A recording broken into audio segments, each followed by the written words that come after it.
Hey everyone, welcome back to our new brainstorm series. This is Python for NCEA. The motivation for this series was to provide an in-depth walkthrough on the fundamentals of Python needed to produce excellence level technological outcomes from level 1 all the way up until level 3. So what are we going to cover? Well, first we're going to take a dive into the fundamental data types of Python. So we're going to look at integers, floats, strings, and variables. Then we're going to take a look a bit deeper into the print function.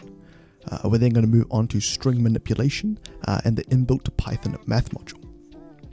We're going to look at handling user input, if statements, while loops, for loops, exception handling, and then we're going to move on to some more complex fundamental data structures such as lists, tuples, and dictionaries.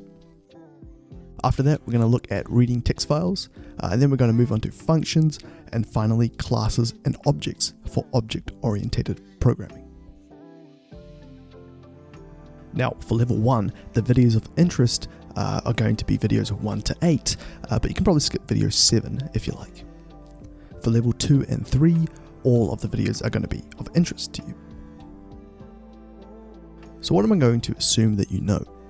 Well, I'm just going to assume that you have Python installed and the native idle which comes with it. So I'll put a download link for Python in the description, and I trust that you'll be able to install that just fine. I am aiming to produce a video a week for the next 12 to 13 weeks. It's going to be good, so stick around for the next video. Cheers.